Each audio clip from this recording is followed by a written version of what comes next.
Good morning and welcome back to Topics and Tangents here on Gaming with ADHD, where today we are going to be talking with Brent Evans, the creative genius behind Land and Sea, of which Splashdown is the first novel. We talked to Blaine Pardoe last week, but I managed to wrangle Brent for a follow-up discussion, and we'll talk a little bit more about what's coming. Real quick, there are social media links down below. If you could click those, I would appreciate it. That way, you can follow along with some of the other nonsense I get up to with talking about games. But other than that, without further ado, let's bring Brent in. Brent, how you doing, buddy? I'm good. I was figuring out how to make both the camera and the mic work at the same time. Well, I mean, they were working. I was just dumb, and so this is 100% on me, everybody. So there's that. But all right. So with that out of the way, who is Brent Evans? Let's get a quick background first. Oh man, I wish I had a good witty comeback for that. Something about fighting crime and wearing a cape and cowl. But yeah, Brent Evans. Brent Evans was always one of those, artistic prodigy things from a childhood. Always was freelancing from the time I was in high school through college. Then I got out and was in the corporate world, working corporate by day and then illustrating by night through the '90s with comic book artists and stuff, and having a great time. Then I was working graveyard shifts at a cell phone company while I was drawing by day, doing comics in the '90s. And one of my buddies leans over, is like, dude, I'm like, I have nothing to read. Does anybody have anything to read? And the guy stands up, is like, dude, if I could draw like you, I would absolutely get into this. This is what you should read. And he handed me Lethal Heritage. And yeah, I mean, like it was amazing. The funny thing about me is that I'm incredibly dyslexic. So growing up, I really had a hard time reading. So the only way I could do it is I had to train myself every day to read out loud for like half an hour every day. And I did that for like 7-8 years straight, every single day, reading out loud. And that's how I got through college, is reading out loud. And so what I found is that I would kind of get into a story, and then the book would end, and I'd be like, okay, what happens next? Oh, nothing. You got to go find another book or another author or whatever. Like, oh man. So I was actually looking for series that were longer. You know, like I'd get into Stephen King, and I'm like, 800 pages is not enough. I need bigger stories. Give me multiple things. So when he handed it to me, and I'm like, is this just like a standalone thing? He's like, oh no, Michael Stackpole, no, he writes a lot more. I'm like, really? Okay, so it keeps going. So that was a huge selling point to me. So I was totally hooked. With 50 pages, by the end of that shift, I was going to Barnes & Noble to go look for every Battletech book they had in stock. And honestly, it was kind of entertaining because at the time I hadn't really embraced that I was, in fact, a nerd. I didn't realize it. I thought I was too cool for nerddom. And then I realized that like reading the tech readouts was light bathroom reading material for me. And my wife's like, you got to just acknowledge you totally have gone off the deep end on this one. So yeah, so I became a huge Battletech fan. And then a couple years later, Dark Age came out, and just like everybody else, I had boxes worth of minis in my garage or whatever. And all this time I was still working corporate by day, illustrating by night. And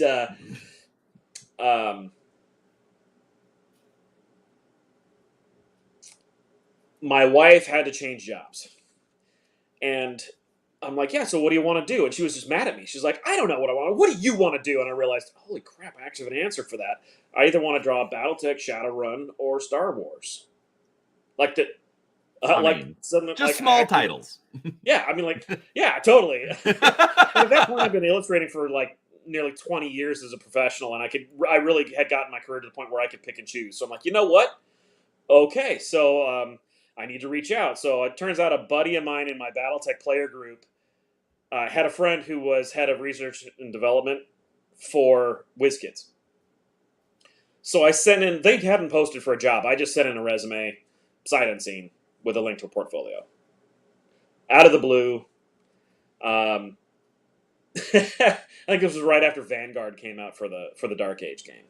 And I had no idea what was happening behind the scenes at the company. None. I just like, you know what, if I'm going to draw anything, it's going to be one of these. You know, they do both Battletech and Shadowrun at the time. I'm like, you know what, I'm going to go for it. I'll just send something off to them. They called me back, and I had an interview in 3 days. Wow. And I'm like, oh, that's amazing. And then I looked at my portfolio and realized, no joke. You know, I had 17 years worth or whatever ridiculous amount of portfolio I had. There was not a single Battletech or Shadowrun image in the whole thing. I'm like, crap. Did you at least have any robots or dragons? Yeah, but like, you know, like that's like a generic dragon. You know, like I had things, but I'm like, you know what? If you're going to show up to a company, like I really want to work for you, you should actually have images in your portfolio to show I know how to draw your stuff. So, yeah. So for 3 days, I did like just this marathon. I cranked out 18 illustrations for Battletech, and so when I walked into the interview, I sat down and I just fanned out the 18 images across the table. And the interviewers didn't care. You know, it's that point where you sit down in the interview, you're like, hi, how are you? Here's my resume. Okay, thank you. And everybody's just going through the motions. And we were about 15 minutes into the interview, and they held up, like one of them held up their hand and stopped the interview on the spot. Hold on. I had dated all the images. They're like, did you seriously just create all of these from the time we called you 3 days ago to set up the interview? Like, yeah, I didn't have anything in my portfolio. They're like, okay, come with me. Yeah, I guess that was the thing. What I didn't know is that these guys were like 4 months behind on all of their stuff. They had hired a guy out of DreamWorks to fill in the blanks, and he was so overwhelmed. So a couple days later, I had an interview sitting down with Jordan Weissman in Jordan's office, which for a diehard Battletech fan, I got to tell you, it's got to be the hardest thing to do because I've said I told and he's really nice. Oh, he's really nice. You know, but it's like taking a diehard Star Trek fan and sitting him down in Gene Roddenberry's office, floor to ceiling with just nothing but Battletech toys, and trying to have a conversation without getting distracted. You just can't do it. In my head, I'm like, "You're totally Jordan Weissman. Do you know you're Jordan Weissman? You are so Jordan Weissman. I cannot believe I'm sitting here talking to Jordan." Like that was my whole fan. I must have mumbled my way through the interview enough, or they liked the images enough that they hired me anyway. But yeah, so they hired me. And brought me on. So my very first job, I'm not kidding. First day, I did like the 15-minute orientation of here's your desk, and they sat me down sharing a desk with that dude out of DreamWorks that I wasn't necessarily replacing, but since he hadn't done his stuff, they hired me to do it. And they're like, yeah, Jordan says, yeah, I want you to come with me. And he sits me down, and he's like, all right, so the first thing I want you to do is draw the mech that Klein Wolf is going to use to replace the Mad Cat. I'm like, no pressure. Are you kidding? No joke. I like pause and I'm like, dude, the fans are gonna hate me. Like that's like the most well-known mech in the world, and everybody loves this thing. And now I'm gonna replace that. Like this is not gonna go well for me. So yeah. So that was my beginning. I was hired by Jordan Weissman and my first job was to replace the Mad Cat, and it only went downhill from there. On a humorous note, I actually only worked at WizKids for like a little over 2.5 weeks. I was there for a 5-week contract. I did all of the work that they hired me to do in like 4.5 days. In fact, because I would start at like a huge work ethic for me. Like I said, I was used to working corporate by day and then illustrating full-time at night. So I'm used to working 16-hour days, drawing straight. Most people can't draw 6-7 days a week. But as a comic book artist, it's very normal to draw 15 hours a day, 6 to 7 days a week. Mm-hmm. And there's no break. That's not a sprint. That's the norm. Right. So, I mean, like, you really have to train your hands and your muscles and your fingers and everything to be able to do that. It's not an easy thing.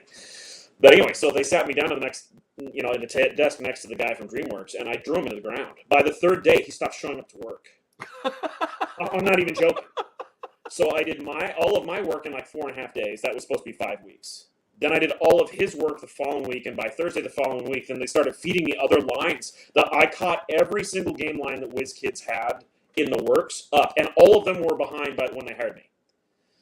I caught them all up to speed before I hit my 3-week mark, and my boss was nice enough to sit me down and say, yeah, so you just worked yourself right out of a job. Thank you very much for coming. Here's your box. Go put your stuff in it. Go on home. I'm like, oh, man, this sucks. I'm like, I had my sad little box of crap, and I'm walking out all dejected in my car. Funny thing, about a week earlier, I'm working away, and this will sound weird, but I'm listening to Anthrax, drawn away, just cranking out images. I've got sketches all over the walls, all over my desk. And like, I probably had 30 sketches out because they asked me to do a whole bunch of concept art really, really fast for what would go on to become the Wolf Strike release. Okay. So I'm just drawing all this stuff. And I'm listening to Anthrax, and the lead singer for Anthrax walks past my desk and goes and talks to my boss. I'm like, wow, WizKids must have some deal with Anthrax. Like, that's pretty cool. I wonder what the soundtrack is going to be. Well, it wasn't the lead singer for Anthrax. It was Randall Bills, who happened to have just shaved his hair to look exactly like the lead singer from Anthrax that day. Because if anybody knows Randall, he changes his hair every day. The dude grows hair faster than any human on the planet. I swear his part's satisfied. I remember the beard contest a few Gen Cons ago that he won in like January. Yeah. So what was funny about that, it turns out he obviously was Randall Bills, not Anthrax. And he walked past my desk, and while I was drawn away, trying not to stare at the lead singer for Anthrax because I don't want to be that guy, he was looking at the wall of sketches all behind me. He didn't even stop. He just slowed down. He looked at the wall, and then he walked right to my boss and said, when you're done with him, I want him. Nobody told me.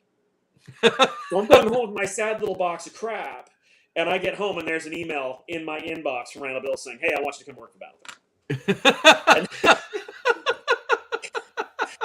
So I became one of the core illustrators for Battletech. I did the 3050 upgrade, and that was the one where we had that great, like, game designers behind the scenes. I think the fans would both love and hate to hear the conversation they had behind the scenes, because behind the scenes, you have to pull off all the Band-Aids. You got to be really, really candid, like, what do we want to do? And so for people that remember, like, the early technical readouts for Battletech, the art did not necessarily match the record sheet in many cases at all. I mean, there's 9 missile tubes for an LRM-15, Yeah, any number of things that you're just like, what is that? Oh yeah, we'll just call those dummy weapons. Well, anyway, so my thing to Randall is like, please let me make these cool.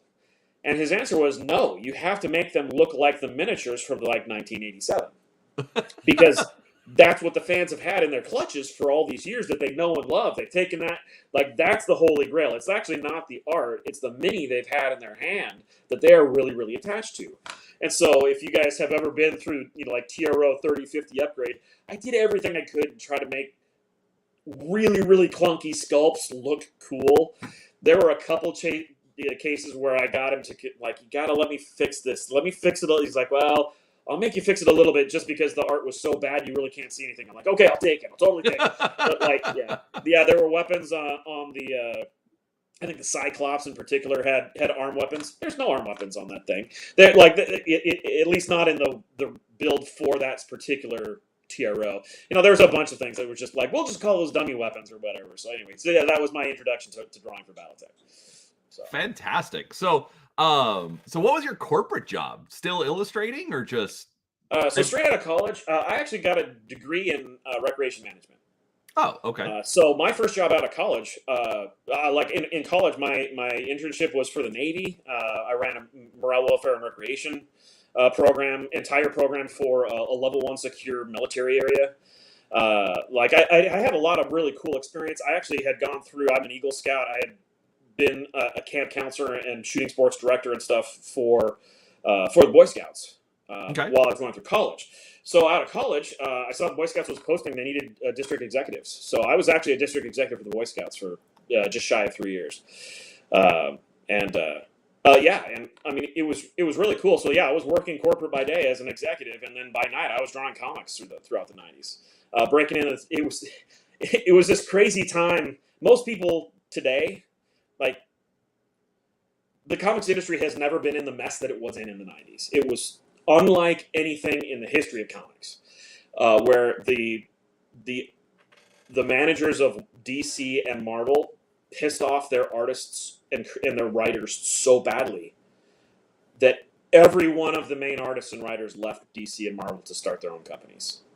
Right, that's when we got Image, right? That's when we got Image Comics. That's when we got Valiant Comics. That's when we got there were so many different comic book companies out there, and honestly, the indies were doing really, really great work, really great, excellent work, and so Yeah, it was funny. Like all this stuff is going on. It also turns out this was the time where Marvel and DC went to war with these indie companies that were all staffed by people that left them. And Marvel and DC both lost. DC in the 90s declared bankruptcy twice. Marvel, maybe I have this backwards, but I think it was DC declared it twice, Marvel declared bankruptcy 3 times. But it could be the other way around. But either way, it wasn't good if you're trying to break into the industry and literally the companies you're trying to get into are declaring bankruptcy. So it did not do well for the hiring of things. I had some great times. That was back when Comic-Con, like San Diego Comic-Con, was actually about comics. Like, right. Yeah, like it is so not what it is today. It's ridiculous. It's night and day. Like this, Hollywood was just beginning to descend on the people on the show at Comic-Con when I was going, and I will never forget. So I got scooped up by a guy over at Wildstorm Studios for Image, and they're like, "Yeah, your stuff is great. I like it. Let's hire you. We're gonna have you move down." So my wife and I were looking at quitting our jobs. We actually took a week driving around California thinking, where in the world can we afford to live down here? Yeah, and like 1 week later, the guy, his name was Scott Dunby, a nice guy. He said, "Yeah, so Wildstorm Jim just sold Wildstorm to DC Comics, and they killed the whole program. So you're not coming. Job's gone. Don't worry about it." I'm like, "Oh, I was so close." Yeah, so the next year I go to San Diego Comic-Con, and I'm interviewing with, at the time, the guy's name was Ralph Macchio. He's the president of Marvel Comics. Really, really nice guy, really personable, huge lover of comics and stuff. And he walks into my interview on the floor of San Diego Comic-Con, and he's got this big package under his arm. And he's like, it's all sealed up. And it's got writing all over it. I mean, like, yeah, I don't know what kind of postage they paid for him. But he walks in with this huge thing on his arm, sits down for there. He's like, "Yeah, okay, well, welcome. Let's see what you got." So I showed him my stuff. He's like, "Yeah, your stuff is really good. I would hire you right now if I'm not laying off 60% of my guys because we just declared bankruptcy." I'm like, that's like the worst interview I've ever had. I didn't say that, but I'm like, "Oh, man, that is so not, like, yeah, you're good enough, but we're bankrupt." Like, right. I worked a long time to get this good.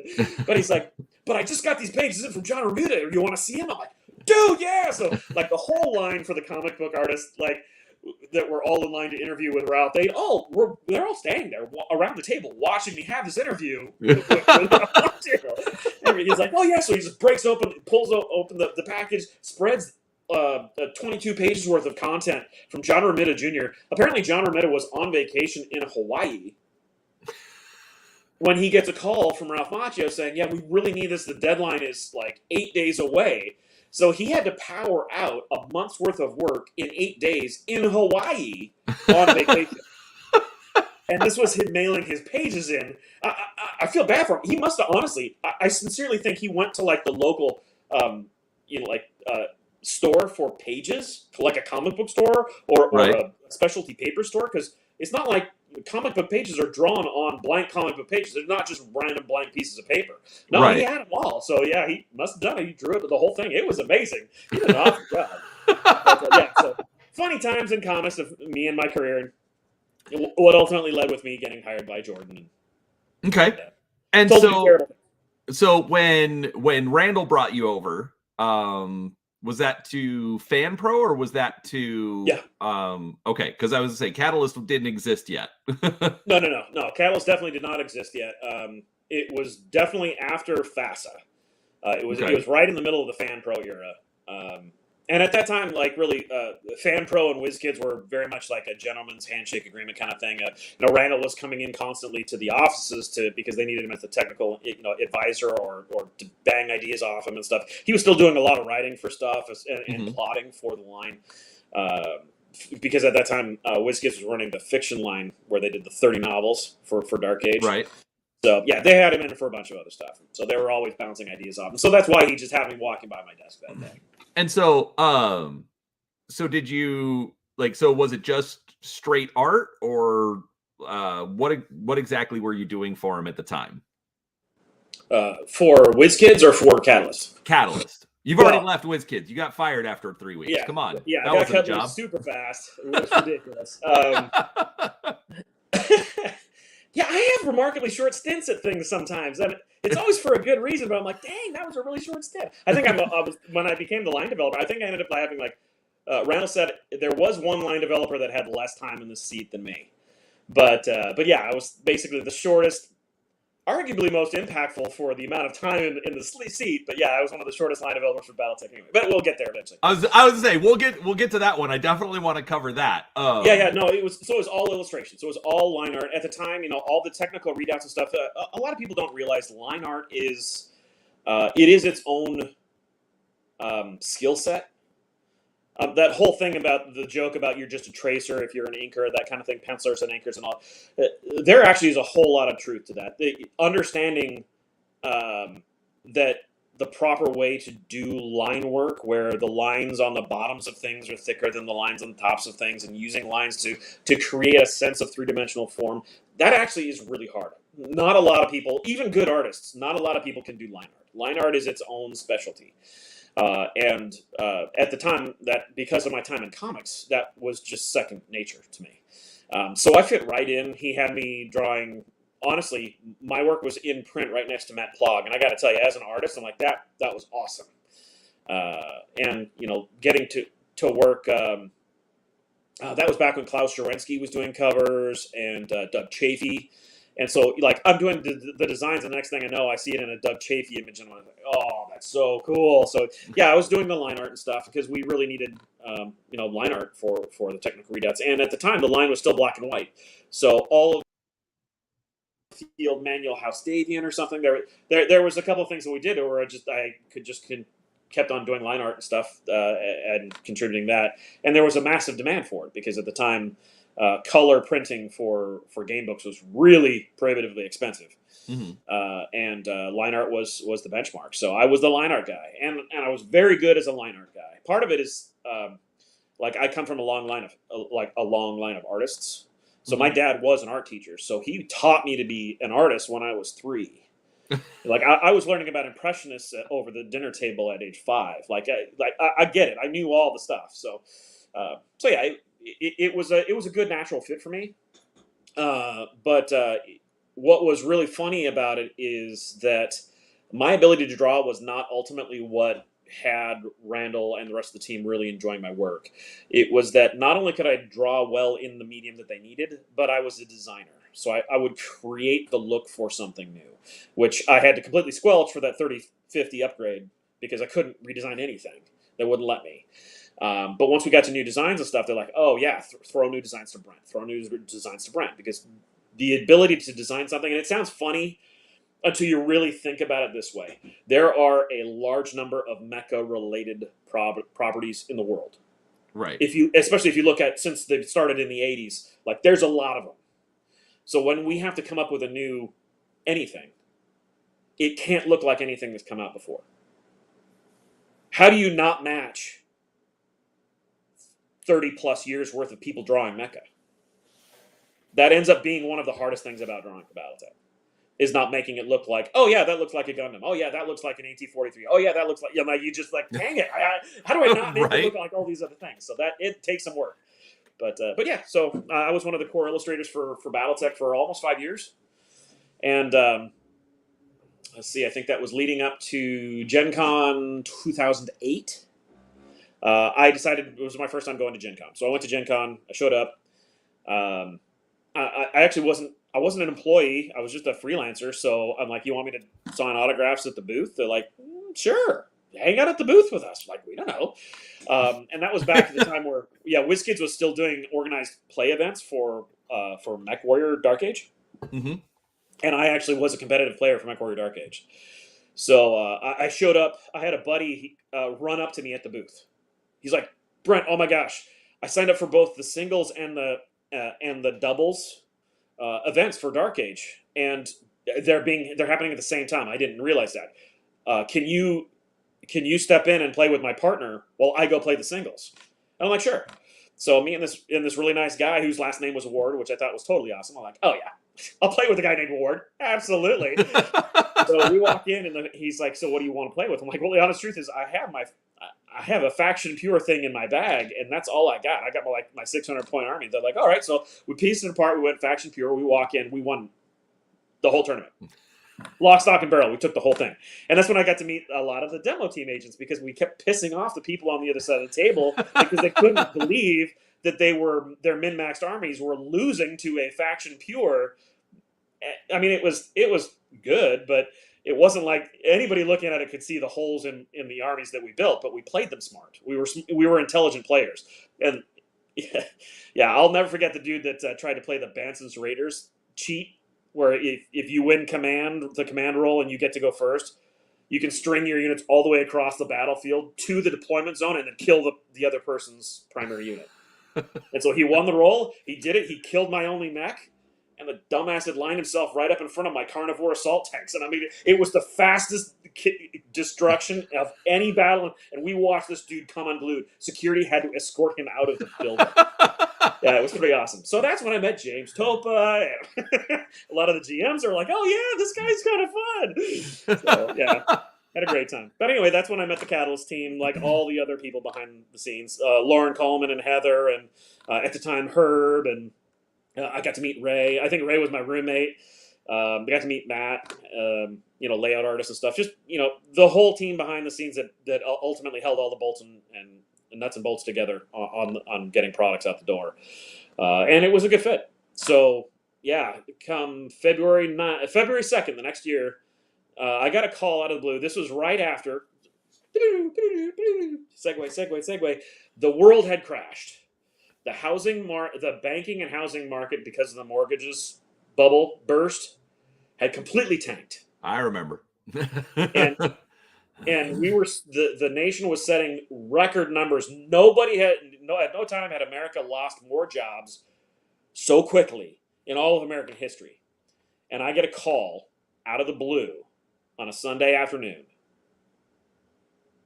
saying, maybe it was Monday afternoon, saying, yeah, we would like you to step in and become the art director for all of Battletech. And I'm like, okay, so just so we're clear, a job you didn't post, nobody's applied to, I didn't ask for, but it's absolutely my dream job. You want to call me and offer me a chance to come interview for this job? And I said, well, I can come in for the interview on Tuesday, or I can just show up for work. And he just paused. I mean, like, at this time, they worked side by side with me for 5 years. They knew exactly who I was. They're like, okay. And that was how I got the job. That was it. That was the totality of the interview process right there. Why don't I just show up for work? And done. Well, then I won't ask that question about how you got the job. Yeah, but when we release this, make sure that there's some story about leverage and kidnapping, maybe some spies. There has to be at least one ninja. I'm just saying. High-speed motorcycle chases, things like that. This is live, right? Dang it! You edit in post. There is no editing in post. Right. I don't know how many of my videos you've watched, but it's one. Actually. What? I have actually. Well, there you go. See, but then you should know that it's one take and upload, because I don't want to listen to myself, and I can't afford to pay anyone to listen to me. Yeah. So yeah, it's all good. Anyways, so that's how I got handed the keys to being the art director for all of Battletech, and at the time also Shadowrun, and at the time we were also doing Eclipse Phase.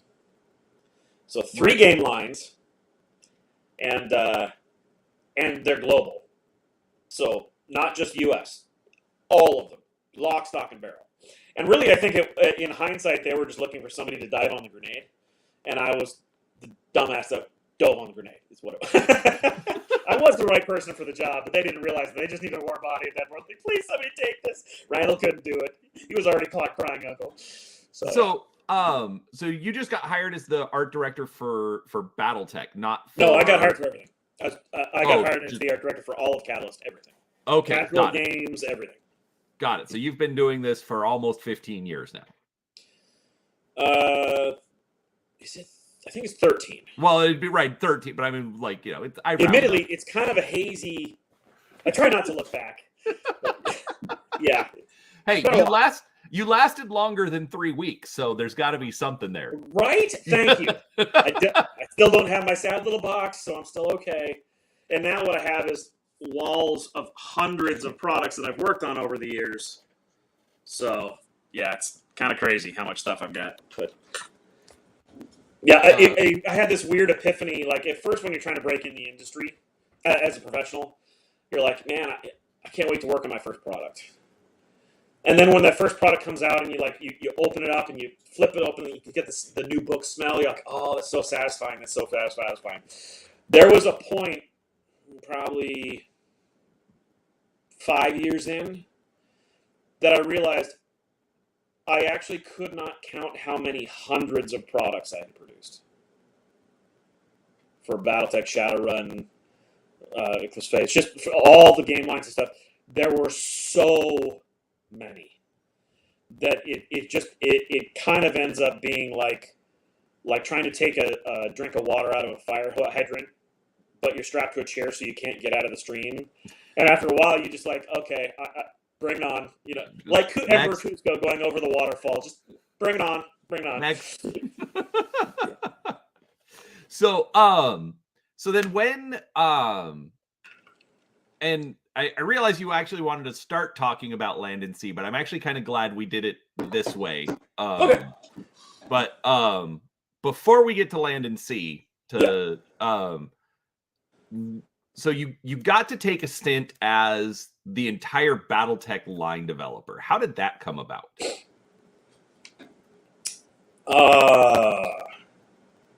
So there's the behind the closed doors answer, and then there's the for public consumption answer. And I don't want you to say anything that you can't or don't want to say. So I'll try to thread the needle there. The truth is, in order to understand the answer, you have to understand the state of the industry at the time. When I got hired, Borders was still a thing. Barnes and Nobles were major hubs for books. Like the industry that produced novels and put them in stores and Walmarts and Fred Meyers and local bookstores was all vibrant and thriving. And what happened over a series of events, and obviously they were far more complicated than I'm going to simplify them out, but ultimately there were a couple of key domino effects that happened. Mm-hmm. And one of them is that overseas companies that were handling the printing of the publishing industry, basically what they would do is that they would give companies that were having their products printed a line of credit. Like anybody in the 80s and 90s were getting a credit card for it. Every company was issuing a line of credit, which is all part of the accounts receivable process in business. This is nothing unusual. But what happened was that there was a massive implosion on a variety of nuances to the publishing industry, getting their products actually into the hands of fans. So on store shelves in all the various places. Borders went out of business. A bunch of other booksellers went out of business. A lot of mom and pops went out of business. Walmart knocked a whole bunch out. Like there were major. I think it was something like 67% of the industry went out of business in 3 years. Oh wow! The domino effect of that is that the companies that were having producers publish or print, like literally produce the books that they were putting out, got stuck with the bill. And overseas in China, I think they said it was something like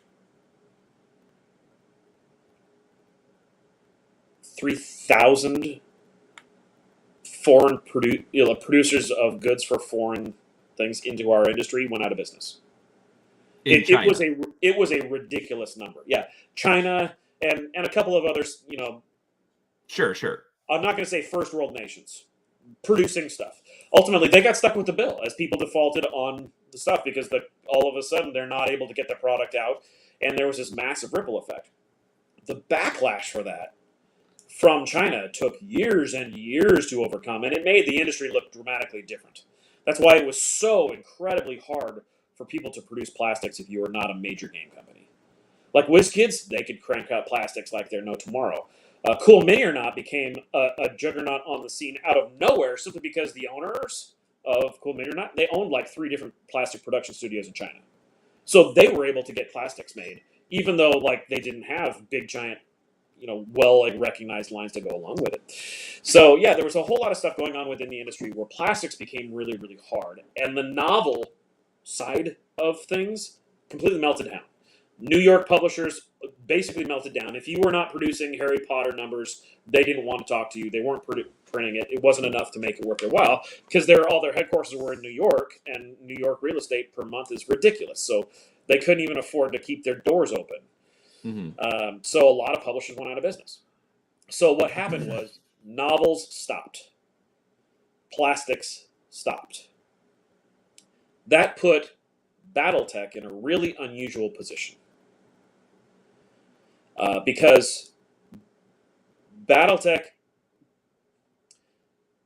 this is going to be tough. If people from the outside haven't wrapped their head around it as much as an insider has, they won't quite have grasped just how weird Battletech is. In order to play Battletech, you need plastic, you need miniatures, you need maps, you need dice, you need books, and you need record sheets. Catalyst wasn't producing dice, miniatures, or maps, and they couldn't produce novels. At that point, you have to wonder what's keeping this game alive. And that's a very fair, like any game that people truly love that has lasted. Like look at the big benchmarks that have been around for, I will say, 20 or more years. People aren't in love with Battletech because they love a 2d6 system. I mean, it works, but that's not what keeps them coming to Battletech. They come to Battletech because they love the universe. Right. Right. How do you get people to love the universe? It's the novels. But we couldn't produce novels. How do you get new players if they can't buy your game? Because we didn't have miniatures. We didn't have maps. We didn't have game boards. We didn't have, like, the number of things you realize, like, Battletech as a game was in a really unusual place. Ultimately, the primary line developer before me was Herb. That's who the line developer for Battletech was when I stepped in as the art director for Battletech. That's who I was supporting. And in truth, I feel really bad for Herb because he was given an impossible set of circumstances. He was given the task to grow and keep Battletech alive and healthy, even though he didn't have access to the things that would be required to keep the game growing and being healthy. He couldn't have novels. He couldn't have miniatures. He couldn't have box sets. So how do you even do that? Ultimately, the line made the only decision that they could make is they had to do it through source books. And Herb did a phenomenal job of keeping the game line alive through source books. It wasn't pretty. It was not the way Herb wanted it to do. That's not the way any of us thought it should be done. But you just do the best you can with the cards that you're dealt. And at that time, the industry was going through massive growing pains because of ultimately the collapse of booksellers and producers doing non-book products. So, yeah. So that was painful. It ultimately led to it kept Battletech alive, but it led to a very steady decline in Battletech. So that by the time Herb was released from the position of line developer, honestly, Battletech was kind of in shambles. And I don't mean, the universe is fine. The game is still awesome. Like Battletech, what keeps the Battletech alive on the tables of fans everywhere, that was all fine. Because they've had 30 years worth of product. They could play Battletech till the cows go home, and it's not going to ever stop.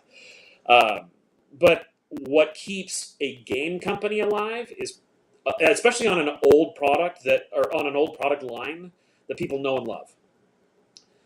They don't need your product to play.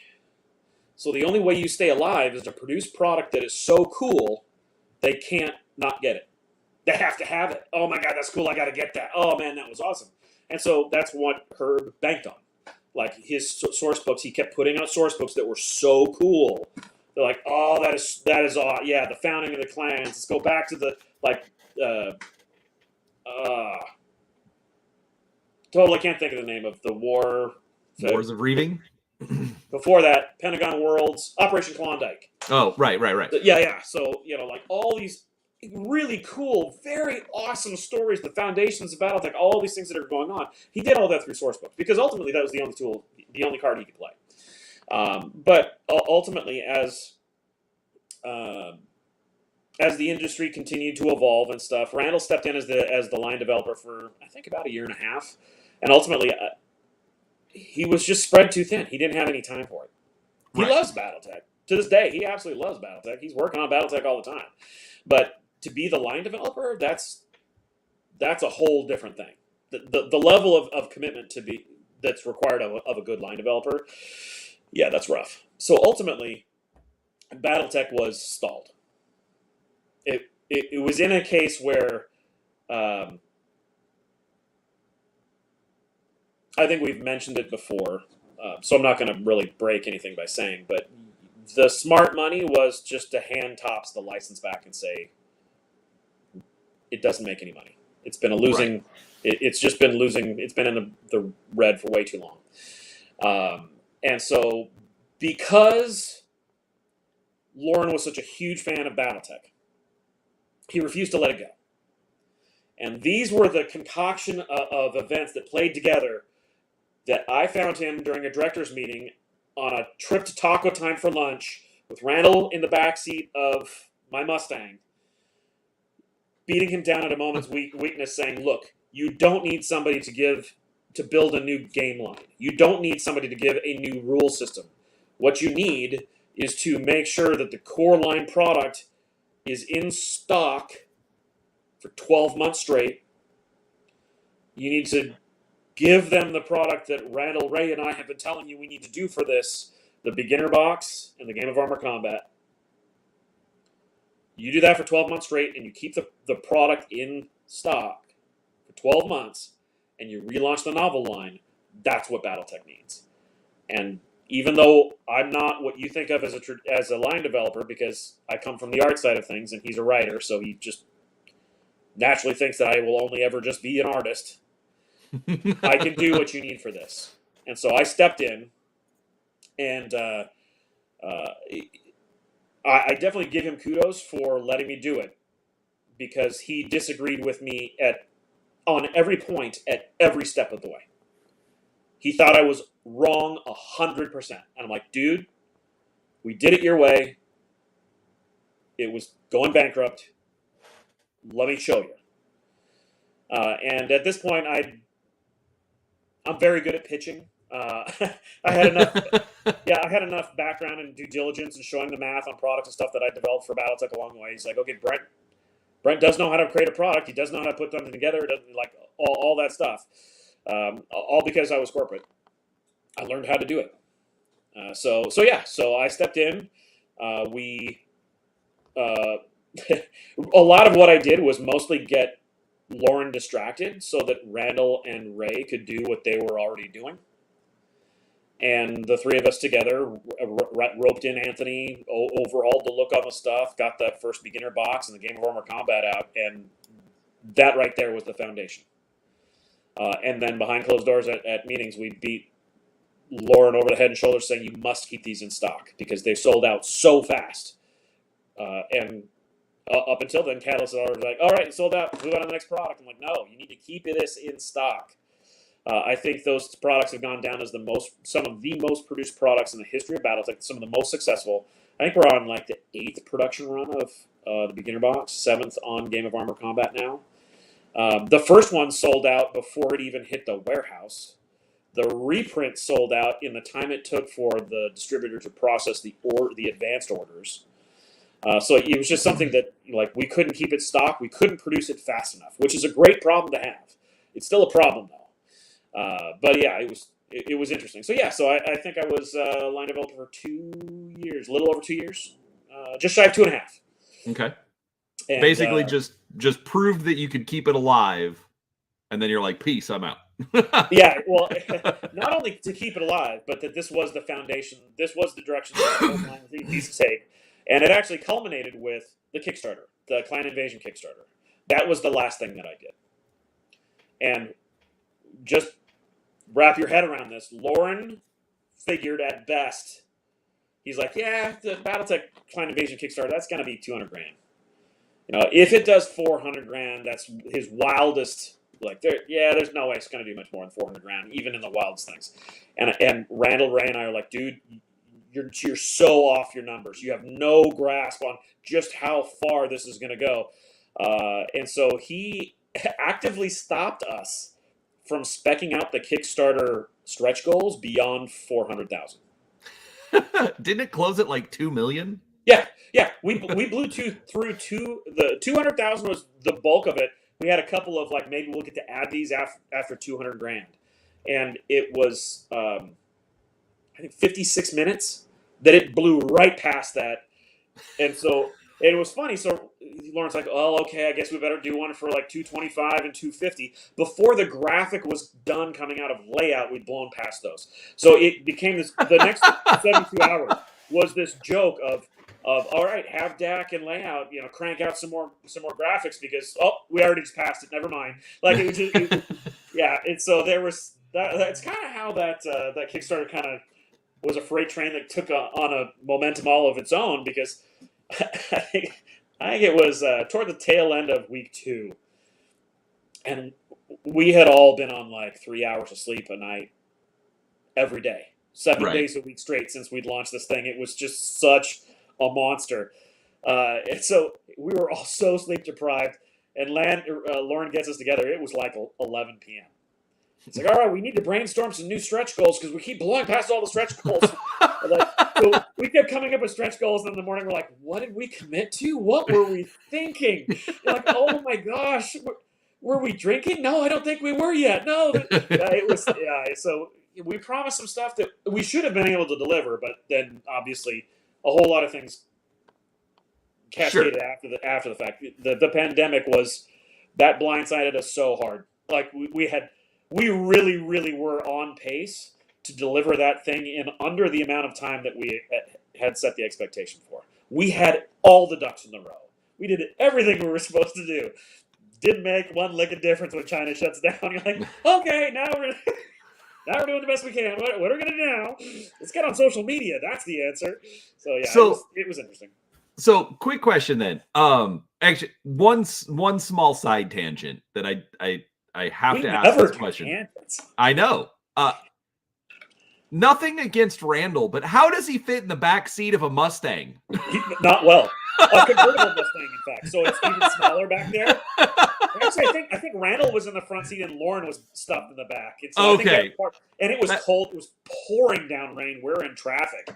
And I'm like on this windy road and stuff. I think I just got him into submission because he was just feeling so awful. He just said yes to shut me up. And he said that before. He's like, yeah, you just caught me in a moment of weakness. I just did that to shut you up. I didn't think you'd actually succeed.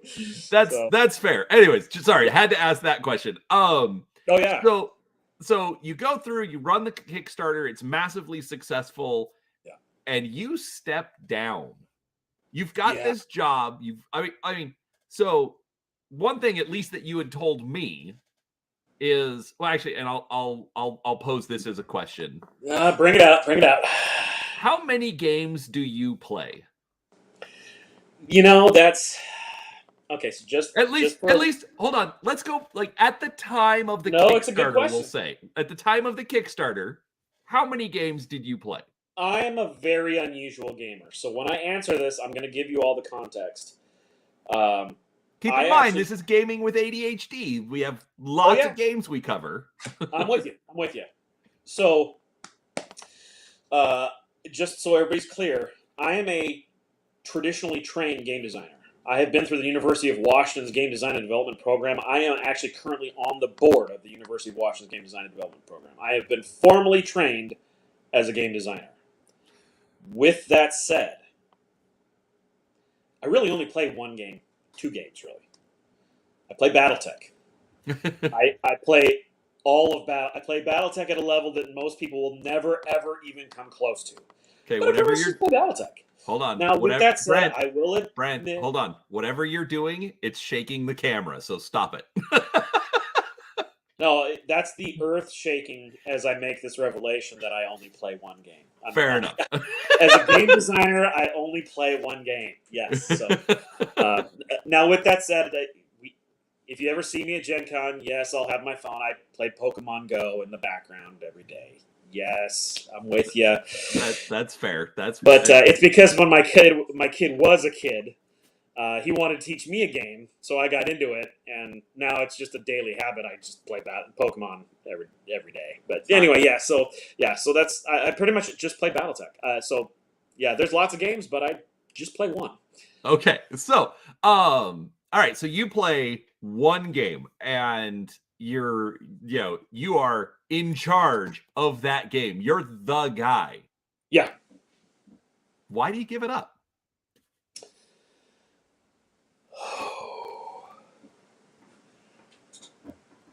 I have never been asked this question. No, this is a dangerous question, actually. Oh. This was controversial. You need to realize Lauren doesn't like to be told he's wrong. Okay. Lauren didn't want me to be the line developer because he didn't think of me as a game designer. He only thinks of me as an artist. And when I outlined exactly what needed to happen for the game line, he didn't agree with me, but I caught him in a moment of weakness on the way to taco time when he hadn't eaten and had low blood sugar, and he said yes, just to shut me up. And then what we built on that was to relaunch the game stronger than arguably it has ever been, even in the highlight of the early days. So, the safe answer to that is that Lauren recognized it. Lauren's spin on this is that it was taking me away from art directing all of the game lines that Catalyst produced. Because I was only working 40 hours a week as an art director and 40 hours a week as a line developer. Which actually wasn't true. I was doing 60 plus hours a week as a line developer. Every week I was doing 100 hours. But he was used to me working 70 to 100 hours a week as an art director. That's how I was able to keep all of the art going for all of the lines for Catalyst. And he's like, he specifically sat me down right after the close of the Kickstarter. He's like, there is no art director in the world that is as good as you. Nobody does what you do. And that's because of my formal training. I really am a very good art teacher. So I take artists that aren't quite good enough and I make them really good. I take good artists, I make them great. I'm kind of a career catapulter when it comes to creative talent. And he wanted me in that role. Okay. And he also said, just so you know, not only is no one do what you do for art, but you really should launch your own thing. Because he recognized what we had done with Battletech and just how spectacular that was. And that ultimately, he will never admit it, but he realized I was right. We overhauled the game line for what the market was today, and it was a game line that had always traditionally been what game line was supposed to be in 1987. But the market had changed, and the way the game was packaged and put on store shelves never matched what the industry needed now. So the overhaul of the game line proved that I knew what I was doing. And he's like, you need to do your own thing. You really do. So I stepped down because Lauren said he wanted me as an art director. But he also strongly suggested, like, dude, you need to start your own thing because this was amazing. So, on the humorous note, is that Blaine and I had created Land and Sea before I took over as the line developer for Battletech. We put a pin in Land and Sea so that I could step in and take over Battletech. And the first thing I did was to bring in Blaine as the primary writer for all the storylines that had to happen for the overhaul of Battletech. So I don't think we could have asked for a better segue. Okay. Yeah. So yeah. Let's back up a little bit further. When did you first pitch this to Blaine? Let's see. I mean, we got his version, but I want to hear yours. Yeah. I believe I came up with the concept in late 2011-ish. Okay. And I spent about 4 to 6 months developing it up to say, here's how to design not only the brand, but the product line to support this and how it would go. Because this was an effort to create what could be the ultimate gaming property. It, in a way that was not cheesy, it did not color code things. This is not Power Rangers where you clearly meant to sell Halloween costumes and lunch boxes. Like, let's do it in a way that's gears the story and the game line for adults, so that they don't outgrow it once they hit puberty, and let's really, really make it cool. And honestly, I think we absolutely nailed it. It took a lot of work, but yeah, I had the core of the idea and the functions on how it would all work. And you remember I said I'm really good at pitching.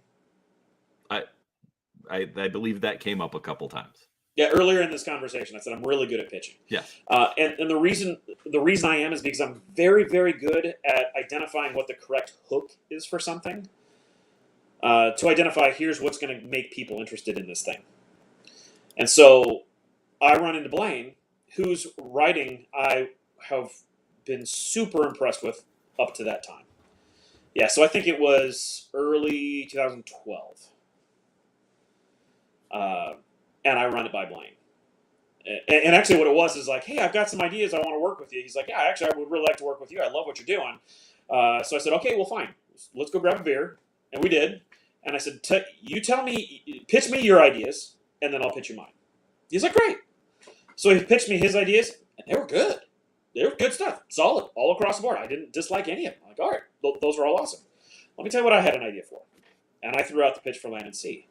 And his, honest to God, his response at the time was, all right, throw away all of my ideas. Let's do yours because that is so freaking cool. We'll be doing that for the rest of our lives. Like, yes, thank you. Yes, that's exactly the right answer. So, yeah, so Blaine and I were, like, from the time we were, beers and French fries at the Ram or wherever we were. I don't even remember. But, yeah, it was, we were both on board really, really fast. And it was very, very short, right around that time that the preview for Pacific Rim came out, and we're like, oh crap, something from the oceans comes out, like that's not good. And then when the movie came out, like, okay, well our stuff is totally different than that. We're completely fine. We were sweating bullets going in to see that movie. But yeah, so yeah, so that had been in the works for quite a ways. We put a pin in it, and then when I stepped down as line developer for Battletech, Blaine and I both sat down like, all right, let's dust this off. Let's really put this into gear. What do we got to do? And honestly, in a lot of ways, as painful as it is to wait literal years for something you're working on to come to fruition, in a lot of ways, I'm really glad that we're doing it now as opposed to what we were doing then. Because the industry is different now. The people that are following us as fans are different now. And what we've been able to pull off would not have been possible back then. So this was a huge coup. Yeah, and I think it's interesting the fact that you've been developing this now for 12 years. Oh, I have it. I don't have a physical copy, but I pre-ordered the digital. Oh, now you're just showing off. Like I don't know how to. I'm sorry, I got distracted. No, what? ADHD? Huh? So you took basically you've taken 10 years to develop this. Yeah. And so you've got three. Well, according to the interview with Blaine, essentially you've got 5 books ready to come out. Because I think he said that he just finished book 4. Yeah, so book 4 is wrapped and off to final proofing.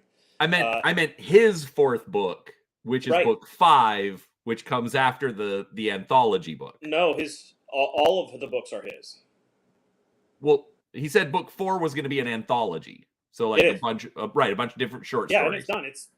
Oh, that was all him too? I thought that had other authors in it. No, that's all him too. We wanted Blaine to do all of the core fiction at the beginning so that we could correctly establish the ground base for all the other authors to step in and build on top of. Got it. So that's why we agreed. I mean, Blaine felt strongly about it. I'm like, yeah, you're right on every single point there.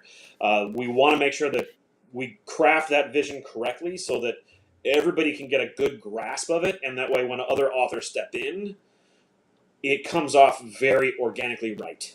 Anybody that read any BattleTech fan that read through the Dark Age novels, they did this thing where they kept wanting to bring in authors that didn't know anything about BattleTech and have them write BattleTech. I don't know if they were trying to expand the line or add more flavor or whatnot, but you ended up with authors that didn't really know how to treat the property correctly. And you're reading these novels like, what the heck? Like we had a novel without any mechs in it at all. We had a trilogy of Karita novels without actually seeing mech combat once. We had Far Country. Far Country was even a totally different. Yeah, Far Country and Star Lord were even a totally different concoction of weirdness that came out there. So, yeah. So anyway, yeah. No, go ahead. Yeah, it's really interesting for those people that looking from the outside curtain looking in. It's most people don't quite grasp how unique working within a licensed property environment is. Catalyst is one of the very few companies that do it really, really well. In fact, I can't think of another company that does do licensed properties as well as Catalyst does. Well, but I think that's also a little different in the fact that Catalyst, while not the owner of the properties, essentially gets to act like the owner of the properties. Yeah, there was a weird thing where Catalyst, like the Battletech and Shadowrun lines were owned by Topps at the time. And at one point in time, they had either fired or allowed to leave for other jobs every single person at the company that knew these game lines existed. I'm not joking. I will never forget Lauren and Randall flying to New York to have a meeting with these executives at Topps. And they gave a presentation, and the first question back was, "We make games?" They didn't know. Everybody that knew had left the company. Everyone. And it was this odd moment where we're like, should we not have said anything? Yeah. In fact, there was a really funny thing that we can talk about here behind closed doors. It's water on the bridge. But when we told them that, they're like, "Oh, we want to be involved. We want to be CC'd on every communication that you guys do." And we're Laura like, "Are you sure?" Like, "Oh yeah, CC us on everything." I think that lasted like 48 hours before they're like, "Okay, stop CCing us. We don't want to know." It was just such a huge volume, a torrent of just filling all of their email boxes. Like, okay, we just trust you guys. Go do what you do. Send us checks. Yeah. Right. But, so the important part there is that, one of the reasons why Catalyst is really, really good at it is the paradigm that goes right back to Lord of the Rings, where the creative teams are the stewards of the property, not the kings. The moment you think you're the king, you're going to make stupid decisions that are going to blow things out of the water. You're going to piss people off. That's not the right mindset. You have to recognize yourself as the steward of this gaming property that is beloved by now generations of fans. So don't screw it up. So yeah, that paradigm. It ended up teaching me in particular, but everybody that works at Catalyst, the core team at Catalyst is really, really solid. And part of the reason is because all of them learned the same lesson. That about how we are stewards, so we need to treat the decisions that we make within the property correctly. Right. And the amazing part about that is that when you look at other properties, be the movies, TV shows, games that get mishandled, every single time it's because the person that's handled the reins decides they're God, they can play God with somebody else's property, and they'll make up anything they want. And you just see mistake after mistake after mistake. There's a funny stat most people don't realize within the gaming industry. 95% of games that are produced suck and will titanically fail and lose a great deal of money. That is the stat. 95% of games suck and will fail. Of the 5 remaining percent, 2% of those will just break even. They had enough redeeming qualities to overcome their shortcomings, and they'll break even. The top 3% are actually done right, handled correctly, and make so much money that they pay more than pay for the bottom 95% of Suckitude. That's the nuance of the industry. So when I say the stewards managing the IP correctly, I took that paradigm and applied it to, like, if I'm going to build a new game property, how do you properly establish the property so that it can be correctly managed and led by a creative team of revolving creators? How do you build a property that's strong enough so that other authors can come and play in your playground without giving us Star-Lord and Far Country? I mean, literally. Yeah, right. I mean, so, yeah, it is an interesting concept to wrap your head around from a game design and development perspective. And ultimately, that is the core fundamental of what Creative Juggernaut is we are like a think tank of this is how you create and launch a specialty things. And a couple of examples of the tests that we ran, the miniatures for Catalyst, the unique specialty miniatures that we did for Catalyst, really short runs. They're meant to come out almost alongside the source books when they come out. That's bypassing a year and a half of the usual wait that we do on new units introduced to Battletech. We proved you can deliver them. You can actually charge a premium if you have to. The fan base will accept them. There's a market here. There's a way to do things that's different than what we've done before, and that has been a screaming success for Catalyst. So, yeah, that's just one example of things. Okay, and so you guys are working on novels. You've got 4 more already in the pipeline. By the way, everybody, links down below to order Splashdown and Riptides. So make sure you check those out. Please check them out. They're super cheap. Jump in if you just want to drop $5 and check out the EPUB. Go do it. And then please post your reviews and stuff. We're at this wonderful point where we got a lot of attention early, and ultimately we're playing the game with the algorithms at Amazon. So please scoop them up, check them out. I hope you like them. Post a review. I will thank you for it greatly. All right. So, but beyond novels, what is coming for Land and Sea? And is there an approximate ETA? Yes. So let's start off with miniatures because, I was just showing you the big, cool, sexy. Anyway, so yeah, the funny thing is we produced the Catalyst minis to test if we could produce miniatures for ourselves. It all started because I just happened to have the 3D model file for the Crusader on hand when we were testing out the new 3D printer. We wanted to actually try, how can we produce prototypes really, really quickly and turn them around? So I just threw that in. And then I made the mistake of showing Catalyst. And they're like, well, we want some of those. And so that's ultimately how that all snowballed. But yeah, so there will be miniatures. We are leading to a miniatures game. But you will also, before we get there, you're going to see a trade paperback. In the launch trilogy of novels, there is a key battle. It is the battle for Hawaii. That is never shown. In fact, in the novels, we say we don't even know what happened there. We took this one big core battle out of the novels so that it will only ever be told in comics. Oh. There's no playing around here. This story is meant to be told in comics. So we have the deal already inked. The team has already begun cutting their teeth on getting us the draft. So mid-year, we should see a trade paperback. When they take 3 or 4 comic issues and to put them together in one thing, it's called a trade paperback. Thank you. Yes, a trade paperback. Not the word I'm looking for, though. Anyway, but you know what I'm talking about. Graphic novel. Graphic novel. Thank you. The graphic novel. So the first graphic novel will be out. You should be absolutely seeing that mid-year, and that will be telling a very cool key story. Obviously, comics are still near and dear to my heart. That industry has had a rough time, and a lot of things have changed. But are you doing some of the art for the graphic novel? I am not. Oh, I am that's not. disappointing. I am very pleased to say that I was looking for years and finally found a creative team that met my standards to do it.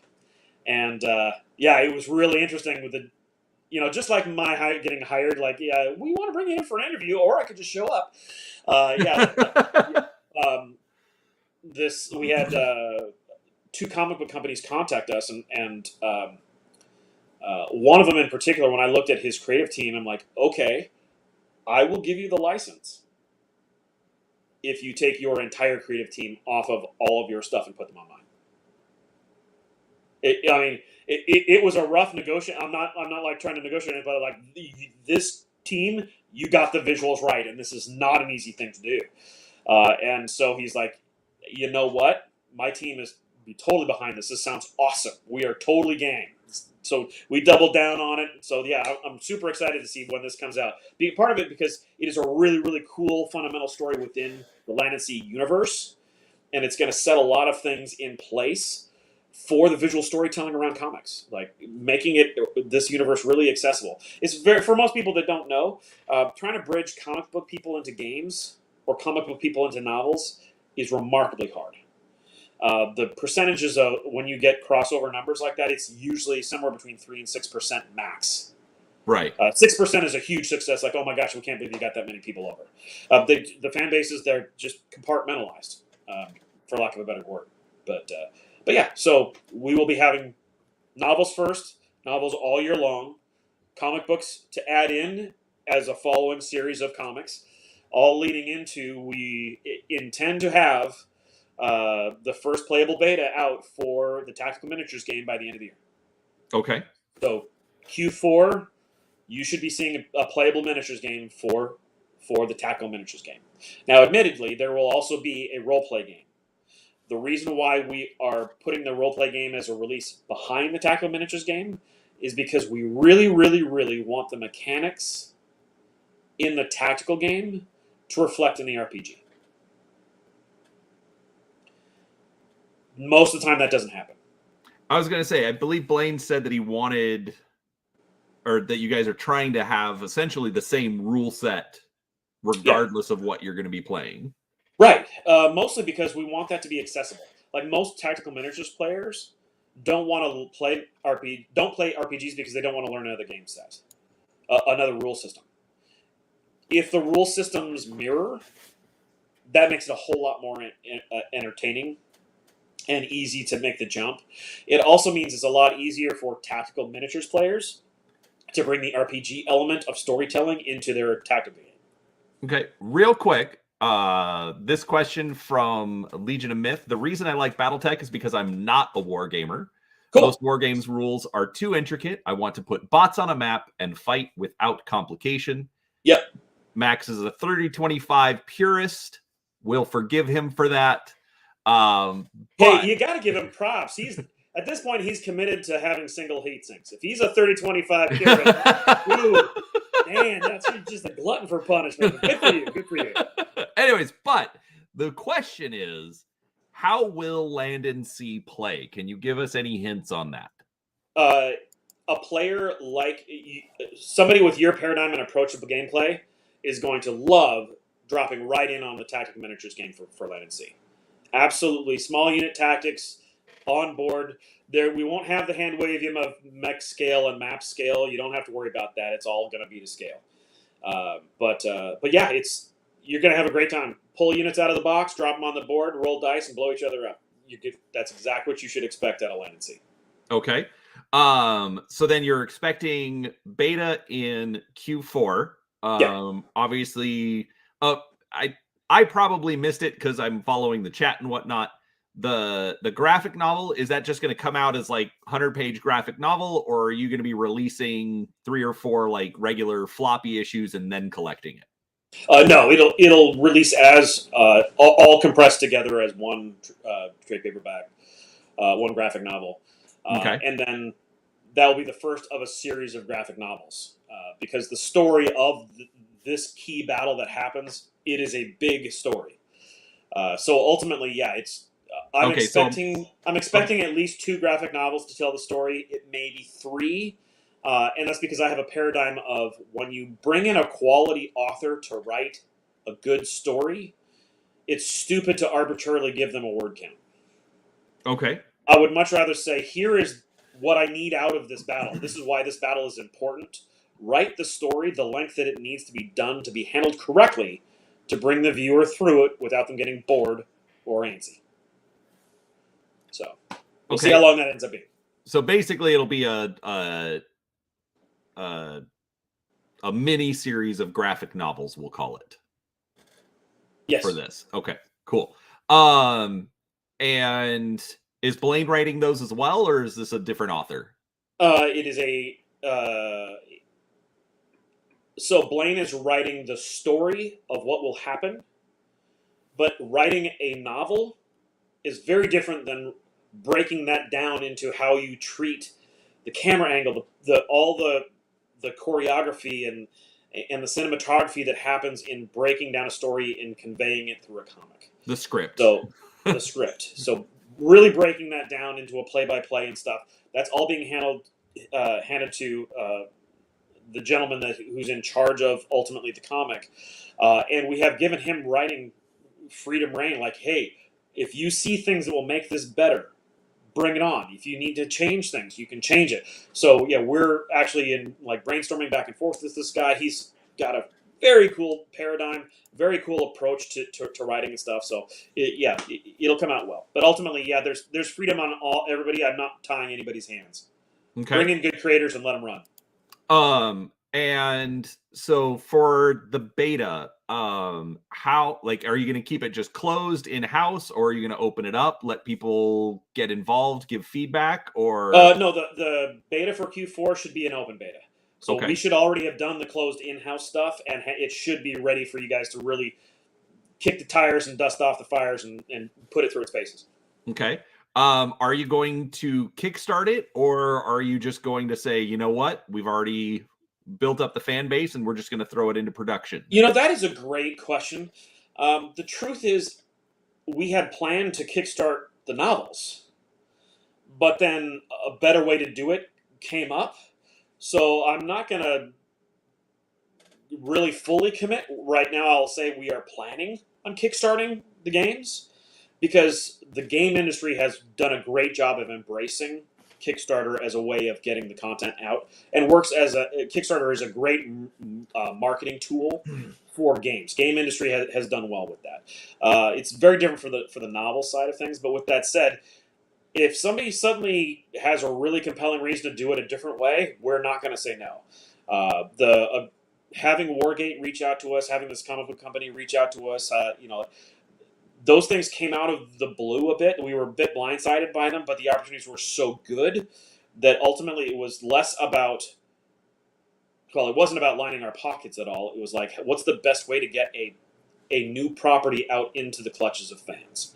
How do you get them to be connected to it? How do you get them to interact with it? And one of our biggest goals is that we wanted the fans, by launching the fiction first, we want to incentivize and build in our processes a way for the fans to help us be a part of launching this new franchise. We want the fans to see it from the beginning. Yeah, I mean, it's really interesting, especially like I've followed. I don't know if you've heard of Eric July or Ripiverse Comics. Yes. He's got kind of that same approach where, hey, here's the graphic novel. It's a brand new series. It's a brand new everything. Come in, start from the ground up. And I have to say, I like that approach. One of the things that always, like you said, it wasn't 2D6 and big stompy robots that kept me playing Battletech. It was, it was the universe. Right. It was the universe. It was the story. It was, I want to get that next novel, to see where the next chapter in the story goes. And some people hate them, or hate where the story goes. Some people hate the jihad. Some people, demand to keep their heat sinks, and but like, I have considered doing some things on my own, and I've kind of taken that same thought process of establish the story, establish the reason, why do people even care about this thing that I'm presenting to them? Because at the end of the day, I don't need a big stompy robot. I can just put a block on the table. Yeah, it could be a penny or a cardboard cutout or a slip of paper. It could be anything. Right. But we want that big stompy robot because that's part of the story. It's like, well, no, Kyle Ardlio, pilots Yenlo Wang, and that's a Centurion, and this is what it is. because we're invested in those characters. Yep. So then because we are coming short on time, because I have a semi-hard out because I have to go work the corporate job, as it were. Yes. I'm just holding this up. You can keep talking. It's no, you're fine. I squirrels. Real quick, another one from Max. See, I'm not the only one who uses pennies. Absolutely. You know what? A lot of game design stuff uses pennies. It's remarkable how user-friendly pennies are from a game design standpoint. Well, yeah, I mean the miniatures are going to be some of the last stuff that you develop anyways. Right. So, so I know Blaine wrote the book. Obviously, he's a very successful author. How much input did you have on the novel outside of, here's the general story of the universe? Far more than you would expect, especially because I'm not an author. I'm right. an artist. You're an artist. You're not a line developer. But the truth is, I am now. No, it is interesting. We noticed very, very quickly at Catalyst, like in the early days of Catalyst, we were all working so close together that even though we all performed different functions, we would bounce ideas off of each other all the time. I was working side by side along absolutely phenomenal, great selling authors. And so even though I'm not an author, I am very, very familiar with the thought process that a good author goes through in crafting a story and how they make their decisions. And ultimately, you have your author brain and then you have your editor brain.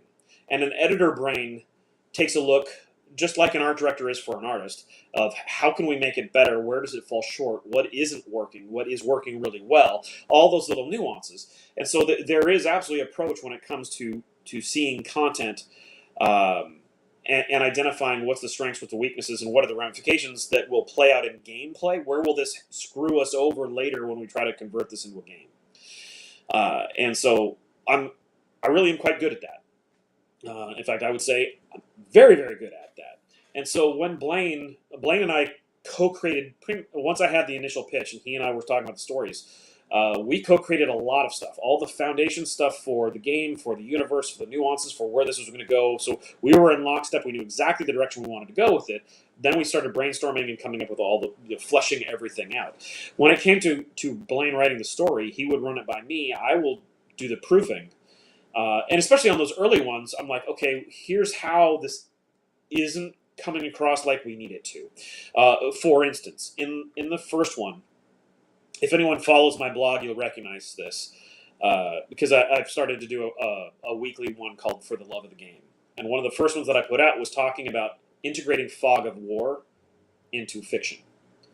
Fog of War is this great mechanic. Anybody that's ever played Legend of Zelda, perfect example. You walk into a dungeon, you don't know what's in there because it's all black. You can only see what's right around you. And the more you move around, the more you break out that fog of war, and you can kind of see what's in this dungeon waiting to kill you. Well, there's this nuance there was a big nuance within Land and Sea of, if you're going to deal with the topic of an alien invasion, no one's going to believe that there's an alien invasion. So everyone's clueless because no one's sharing the events that they see or experience because they don't think that it is what it actually is. They think it must be something else, that somebody's mistaken, or I'm not going to believe that because that's just a weird thing. So we created this sense of fog of war within the fiction. And Blaine and I both agreed, like, we wanted to do this. That's why when you read the first one, it comes across very much like a mystery. Because it is very much like a mystery. And so we kind of kept that fog of war nuance with that first one. Trying to do that, if you are writing it, you can't edit it. It's not possible. You can't come into it with fresh eyes. You need someone with fresh eyes to read it and say, here's what worked, here's what didn't. And there was a lot of story elements as we were going through this, like, how do we do this? How do we, nuances here? Is this one working? Is this not working? There's this great moment toward the end of Splashdown where the President of the United States actually comes up to make an address, acknowledging the fact that turns out there's actually aliens. And it was interesting. I think Blaine probably rewrote it 5 times. Because it's really hard to get a public address from you want this Abe Lincoln moment, four score, and yet it's in a sci-fi with like, how do you get that to read right? How does the reader come out of it with tingles down the back of his neck? Like, that's a hard thing to pull off. And frankly, when you're writing it, just like when you're drawing it, you can't self-edit. Any artist will tell you that a good art director is looking at it with fresh eyes and telling you what you're not seeing because you're just too close to it. And so authors is the same way. So I'm actually very, very involved in the writing stuff, but not writing. Just in making sure that we're hitting those benchmarks toward the game universe that we agreed in the beginning that we were creating. And as a sounding board to making sure that where we are trying to go with the story is actually coming across right. Well, I mean, honestly, I think you guys literally nailed it. Thanks. I absolutely loved the first book. If you go back and look at the interview that I did with Blaine, I mean, we went through all of the different characters and talking about, how they came out. And it was absolutely a lot of fun. One last question. Who's your favorite character? My favorite character is Cece. Okay. Why Cece? Because of the character development that happens over the course of book 2 and book 3. Okay. Yeah, it was tough because in book 1, we actually don't see Cece doing anything super cool yet. No. But it's kind of like when you're watching Game of Thrones. In the first couple episodes, is Arya your favorite character? No. At the end of it, is Arya your favorite character? She's way up there if she's not your favorite. I'll be honest, I didn't watch it. Oh, okay. Gotcha. That's fine. It's just, as I said before, I like stories that go long. Give me a good, solid, long-running story I can really sink my teeth into, and I like characters that make decisions that I can respect, especially when they face things that. How are they even going to make it through this? When you make the decision not to back down, when you make the decision to hold your ground, when you make that decision to turn and face or to pull somebody out, like in book 1, perfect example. We see Cece's dad running. He's like, no, I can't go back to safety. I got to go. There's more people to pull out of the fire, like more injured Marines. He's not worried about keeping himself alive. He's worried about saving others, even though the fact that, dude, there's friggin' aliens walking down the street. Like how are you not running for your life? And it's like somebody that sees Godzilla. It's like, I'm going to charge toward that and help that guy out of that car. No, Godzilla's coming, you run. So, yeah, that's one of those nuances where you get to see a lot of good parallels between Cece and her father. Good. All right. So then actually one from the chat. I am hoping we get something to give info and beautiful art like on the covers of all the Ashur's generations from America and Russia. Oh, man, me too. Me too. We have so many Ashur suits specced out. I'm like, oh my gosh, we have You're in charge. Make it happen. Yeah, but when you're building something from scratch, you're starting off with a budget for the little thing, and then you got to grow that budget as you move the snowball. Okay, you don't have the budget to go hiring the art for. Yeah, there's a universe to flesh out here. It's just going to take us a little while to get there. Well, yeah.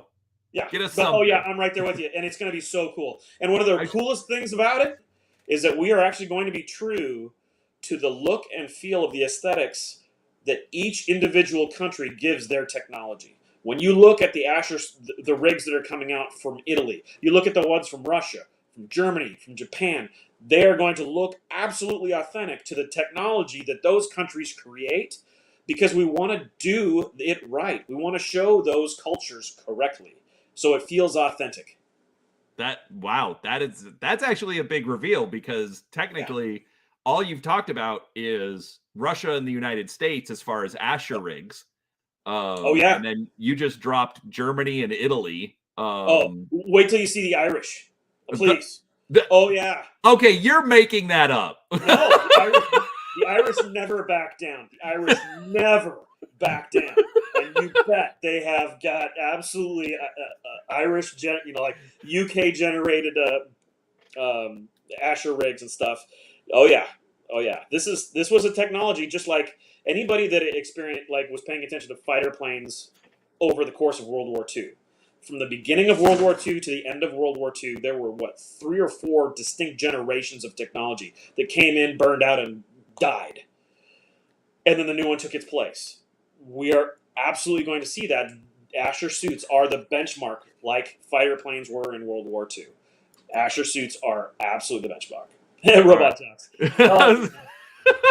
I'm like, I don't know how I feel about this statement, because let's be honest, Robot Jocks is probably the closest we'll ever get to a Battletech movie. Oh, dude, that's just hurtful. No, come on. No, like a live action Battletech movie, let's be honest, that's probably as close as we're going to get. I'm still holding out hope. Still holding out hope. That's fair. But the thing is, it's like the I believe the mechs were Ray Harryhausen. I admit I don't know.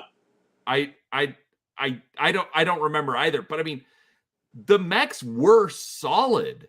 They were good. Like, that wasn't the problem with Robot Jocks, is what you're saying? Yes, that is not the problem of Robot Jocks. I will remember watching that movie and the very, very end, the fight scene on the ground that was so badly choreographed.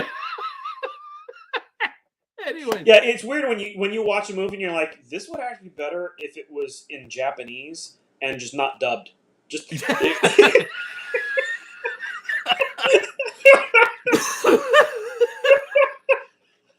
Yes. Exactly that. Yeah. So, anyways, but I mean, the theory that I have heard bandied about is that, possibly seeing an animated series or a live action movie based on Land and Sea. Oh, I would love that. I would absolutely love that. And honestly, this IP is perfect for it. And I mean, you say both of those things in truth. I will happily take a Netflix or an Amazon dedicated TV series over a movie, because you get way more content out of that, and you can do far better character development. So, oh yeah, and like I've said for a long time, I mean, now I'm mixed on it. I don't know. Like, I always assumed that it would be cheaper, but like an animated series, just because then your special effects budget is already built in. You don't have to blow something up because you just draw a big explosion. So, it's interesting because there are so few truly excellent animated series that when one comes along and just blows your way, you're like, man, can we just get the team off of that? Like, that's so good. Max does not want a First Somerset Strikers redo. You know what? It could be done right. Hey, we just have to remove "Not My Planet." Like, you can't. No. Invading the inner sphere, that was no big deal. But they invaded my planet. Like, I'm sorry, you're so corny. Even the 8-year-old in the room is like, did he just say that? Oh, that's awesome. All right, so it is now 10 minutes after 9. I'm still safe as far as being able to make it to work on time. But is there anything you want to shout out, talk about, mention before we end the live stream?